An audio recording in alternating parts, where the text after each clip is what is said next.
బండి సంజయ్ కుమారుడు బండి భగీరథ్ వ్యవహారం రాష్ట్ర వ్యాప్తంగా దుమారం రేపుతున్న తరుణంలో సిట్ నోటీసులు జారీ చేసింది. కాసేపట్లో పేట్ బషీరాబాద్ పోలీస్ స్టేషన్లో విచారణకు రావాలని నోటీసుల్లో పేర్కొన్నారు. ఇటీవల భగీరథ్ పై పోక్సో కేసు నమోదు చేశారు. కేసు విచారణలో భాగంగా ఆయన్ని ఎంక్వైరీ చేసి స్టేట్మెంట్ రికార్డు చేయనున్నారు.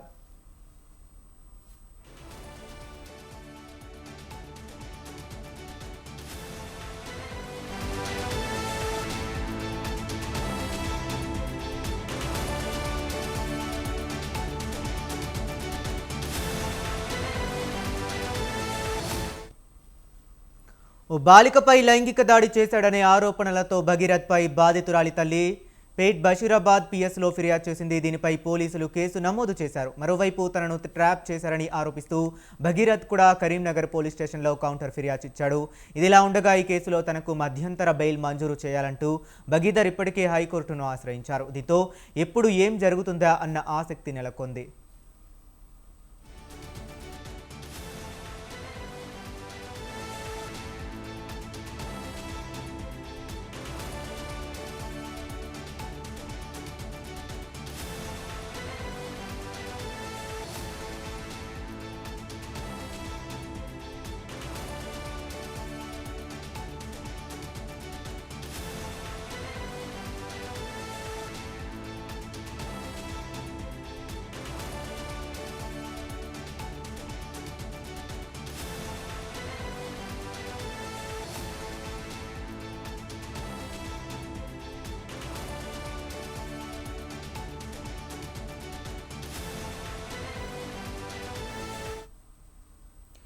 బండి సంజయ్ కుమారుడు బండి భగీరథ్ వ్యవహారం రాష్ట్ర వ్యాప్తంగా దుమారం రేపుతున్న తరుణంలో సిట్ నోటీసులు జారీ చేసింది. కాసేపట్లో పేట్ బషీరాబాద్ పోలీస్ స్టేషన్లో విచారణకు రావాలని నోటీసులో పేర్కొన్నారు.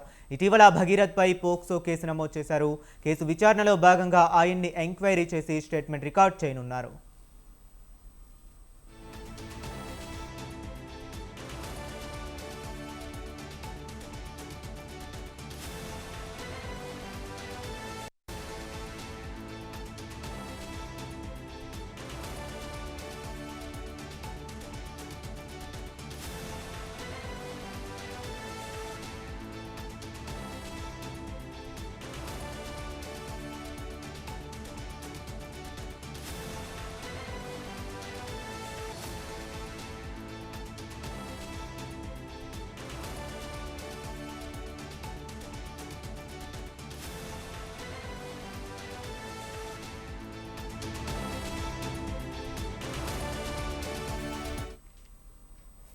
ఇక ఓ బాలిక లైంగిక దాడి చేశాడనే ఆరోపణలతో భగీరథ్పై బాధితురాలి తల్లి పేట్ బషీరాబాద్ పిఎస్లో ఫిర్యాదు చేసింది. దీనిపై పోలీసులు కేసు నమోదు చేశారు. మరోవైపు తనను ట్రాప్ చేశారని ఆరోపిస్తూ భగీరథ్ కూడా కరీంనగర్ పోలీస్ స్టేషన్లో కౌంటర్ ఫిర్యాదు ఇచ్చాడు.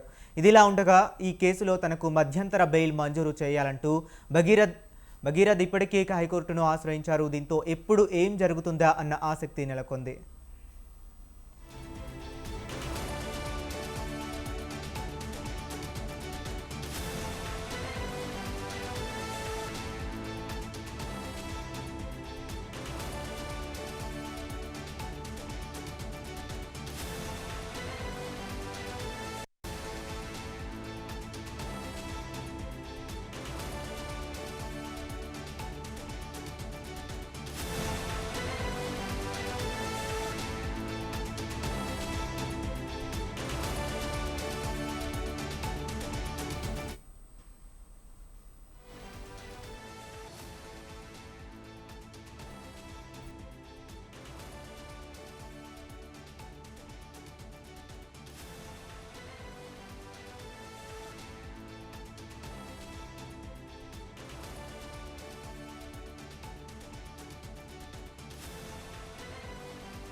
ఇక బండి సంజయ్ కుమారుడు బండి భగీరథ్ వ్యవహారం రాష్ట్ర వ్యాప్తంగా దుమారం రేపుతున్న తరుణంలో సిట్ నోటీసులు జారీ చేసింది.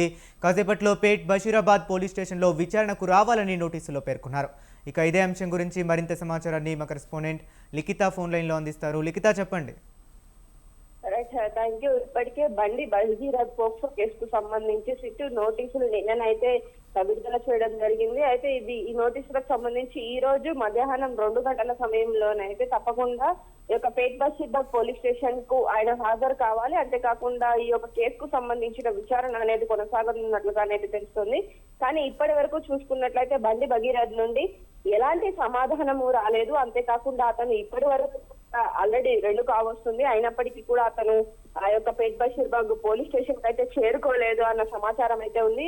ఇక్కడ విశ్వసనీయ వర్గాల సమాచారం ప్రకారం చూసుకున్నట్లయితే అతను ఈ రోజు అయితే ఈ యొక్క ఏదైతే విచారణ ఉందో ఆ విచారణకు హాజరు కాడు. అంతేకాకుండా రేపు వీరుంటే కోర్టుకు వెళ్లే అవకాశాలు ఉన్నట్లుగానైతే సమాచారం అందుతుంది. పూర్తి స్థాయిలో ఈ కేసుకు సంబంధించి అసలు ఎవరిది తప్పు, ఎంత సన్నిహితంగా ఉన్నా కానీ ఆ అమ్మాయి ఏజ్ పరంగా చూసుకున్నట్లయితే తాను 17 ఏళ్ల వయస్సు గల అమ్మాయి కాబట్టి తన ఇష్టంతో చేసిన వాళ్ళు లైంగికంగా కలవడం అనేది తప్పు అంటూ ఇటు మానవ హక్కు సంఘాలు చెప్తున్నట్లయితే మరికొంతమంది మాత్రం రాజకీయ నాయకులు కావచ్చు, సోషల్ మీడియా వేదికగా కొంతమంది ఇటు బండి భగీరథ్ కు సపోర్ట్ గా మాట్లాడుతున్న పరిస్థితి కనిపిస్తుంది. ఇటు బాధిత కుటుంబానికి సంబంధించి చూసుకున్నట్లయితే వాళ్ళు గతంలో ఈ యొక్క బండి భగీరథ్ తో సన్నిహితంగా ఉండడంతో పాటు అతనితో చేసిన చాటింగ్ కావచ్చు, అదే విధంగా వీళ్ళిద్దరి మధ్య జరిగిన వ్యవహారానికి సంబంధించిన కొన్ని ఫోటోలు, వీడియోలు కూడా ఇప్పటికే సోషల్ మీడియా వేదికగా హల్చల్ చేయడంతో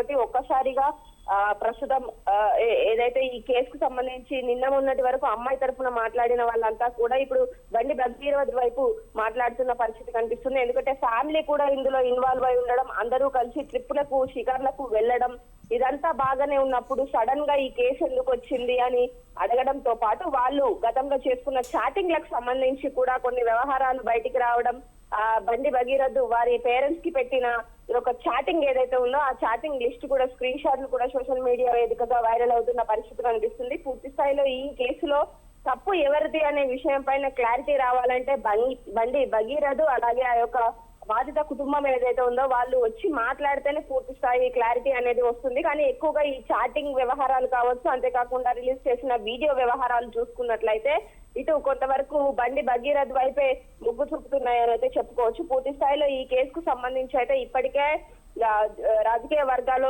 దుమ్ము రేపుతుంది. అంతేకాకుండా సామాన్యుడి విషయంలో ఇలాంటిది ఏదైనా జరిగితే 24 గంటల లోపే అధికారులు తప్పకుండా నిందితులను పట్టుకుంటారు. కానీ ఇటు బండి భగీరథ్ విషయానికి మాత్రం ఎందుకు పట్టుకోలేదు అనే విషయం పైన కొంతవరకు ఆసక్తి అయితే నెలకొంది. Okay, right. Thank you Likhita.